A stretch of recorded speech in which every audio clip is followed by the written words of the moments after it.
Saying, bro, like I can use some crack, bro. Not gonna lie. What do you want, stranger? Who are you? Hello warriors, this is Mars, and welcome back to another Mountain Blade 2 Bannerlord video. In today's video, you'll be seeing a mirror match between my Aserai force of a ragtag band of archers and mainly ranged cavalry versus a equal force of battalion troops. This is a fight I've kind of been holding on for a while. This is going to be a mirror match for both of us. Lucan from the battalions has a pretty stacked cavalry unit, and most of my troops are wounded as well. So the match is practically even in terms of overall strength, and I think it's leaning more towards Lucan's side. So I wanted to elaborate on how I felt about this fight, because this is one of my favorite fights that I've had, or at least looking back at.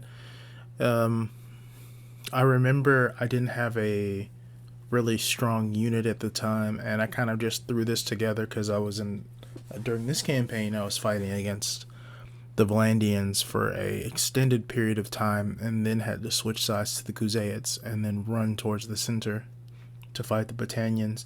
So this is going to be an interesting fight just because of the tactics that I used, and I made quite a few mistakes that I want to kind of look back and kind of talk about.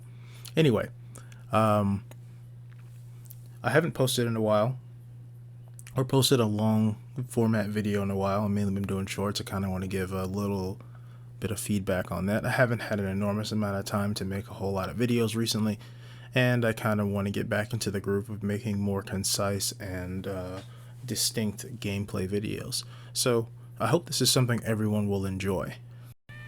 So let's jump straight into the battle. So on this campaign, I am a mounted heavy archer. So most of my playstyle is going to be hit and run tactics, and at the beginning of the fight I focus solely on just skirmishing. I want to see what Lucan is going to tell his troops to do.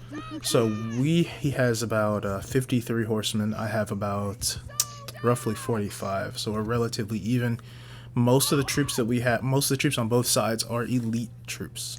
There's very few non-elite troops, and then Lucan has really high stats in two-handed, pole arms, one-handed, and bow. So all of his troops under him are going to have really good stats. In the beginning, like I said, I just completely focus on skirmishing. I'm not going to put my I'm not going to position my archers or my infantry immediately. I just want to see what's going to happen. So I'm just pulling all my infantry, not my infantry, but my cavalry into position to just get some pot shots off, do some skirmishing, and I'm just preparing to position all my troops. I just need them lined up. I don't need them to overextend. I just want to see what Lucan is going to do first. It's the old favorite I had to send. I'm still be sending memes in this chat. Don't you worry. In the beginning, I was quite hesitant to make any obvious moves. I didn't want to push into him because I think he had the heavier cavalry force. He had a lot of elite. He had a few elite cataphracts and Druznik champions, but the bulk of his cavalry force was battalion horsemen. At the time, battalion horsemen weren't very great, and they still aren't. They're just really good at body blocking. But if there's enough of them, they can still cause you problems, so I don't necessarily want to bring the infantry or the ground archers into the fray yet. I'm just wanting to see what he's going to do. And then there is the tidal wave of cavalrymen just coming to... it really looks like they're just trying to bait. They're not really looking to fully engage yet. They were expecting to see the infantry force on this hill, and they were going to try and run them over. So they're just pushing forward and peeling off. So I'm just keeping my men here. I don't really want them to push forward. Their archers haven't started peppering us or anything yet. Okay, so I did pull the infantry and archery line forward. I think, if I remember correctly, I pulled the infantry back just a little bit and sent the archers forward to start picking off whoever they can pick off. At the moment, the enemy cavalry is looking for any weaknesses. They're about to start doing probing attacks and looking for any place they can really disrupt formations. So I think here I could have brought the infantry troop forward to be right behind the archers. They would have done a better job of protecting them rather than just having the cavalry troop lingering in the area. The battalion horsemen, I figured, wouldn't do enough efficient damage. They did okay comparatively speaking. They did cause a lot of disruption in the lines, and I did have to chase after them. So I think if I would have plugged some holes and maybe played around the terrain a bit better, I could have prevented them from pushing forward the way that they did. I think I should have told the cavalry to push forward sooner. I inevitably did tell them to charge, but I didn't tell them soon enough. I also realized really late that the enemy cavalry was just focusing on distracting and disrupting.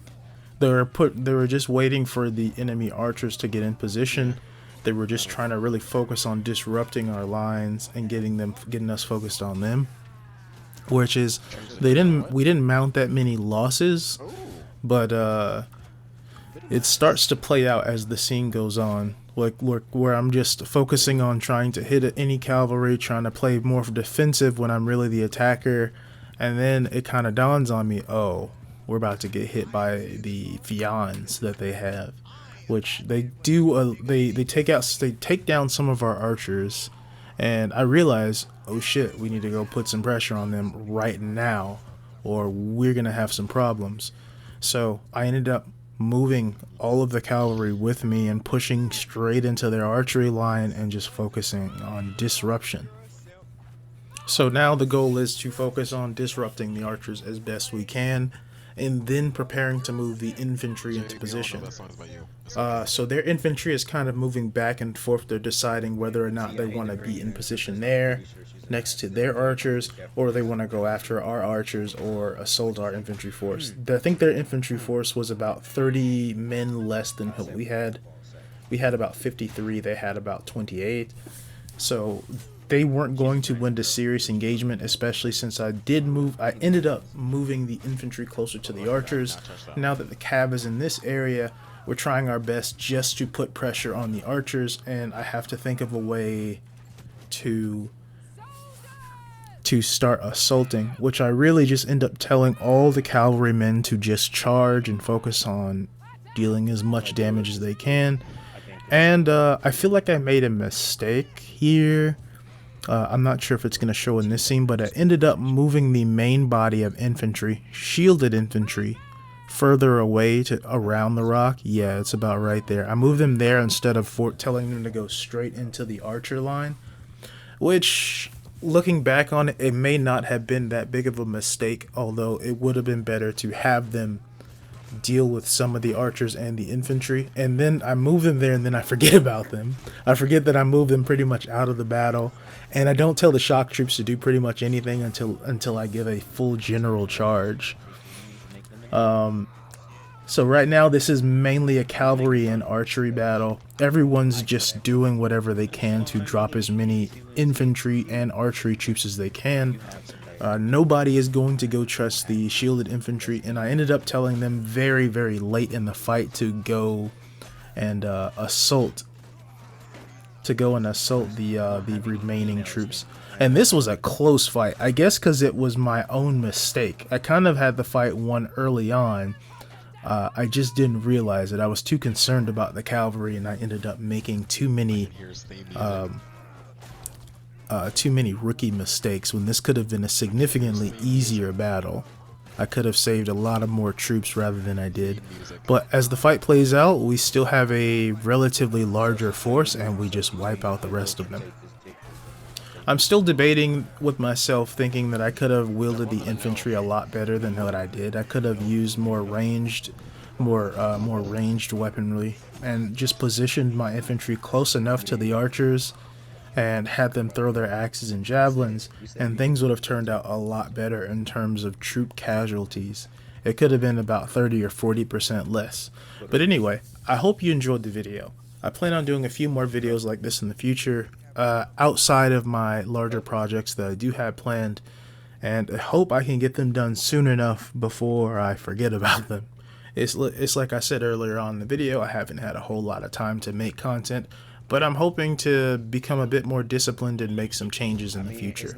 So if you like this type of content, please like and share the video, and if you're really interested in the type of content, hit that sub button and join my merry band of hardened warriors. We'd love to have you. Anyway, thanks again for watching, and keep on slaying. Peace.